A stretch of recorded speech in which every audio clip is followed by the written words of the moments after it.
A family is traveling from their home to a vacation resort hotel. The table below shows their distance from home as a function of time. Determine the average rate of change between hour 2 and hour 7, including the units.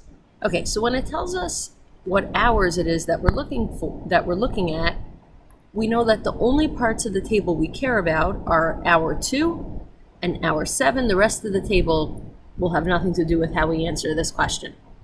Okay, we also know that for rate of change, we want to see how much one quantity changes in relation to another. So the two different quantities that we have here are time and distance. So we want to see how far they traveled, the distance, but we have to look at how long that took them. So distance over time. For distance, we're going to take the bigger number, 480, subtract the smaller number, 140, and we're going to see that they traveled the distance of 340, in this case, distance we're measuring in miles.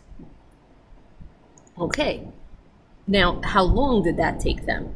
That's where the time comes in hours. We're going to do 7 minus 2. To find out that 5 hours passed while they were doing these 340 miles. We're going to divide these numbers.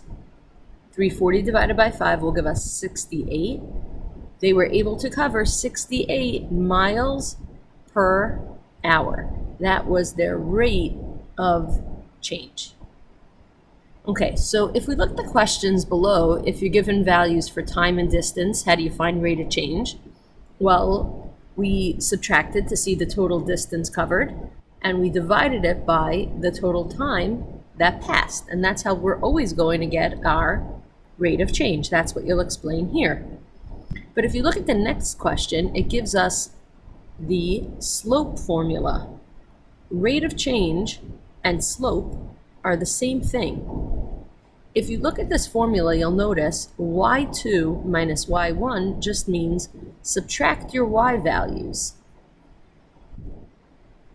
Time was our x, distance was our y. This is literally what we did. This slope formula, y2 minus y1 over x2 minus x1, it's what we did anyway, right? On the top of the fraction, we subtracted the y values, y2 minus y1. On the bottom of the fraction, we subtracted the matching x values, right? The time in hours, x2 minus x1. And that's what gave us our slope or rate of change.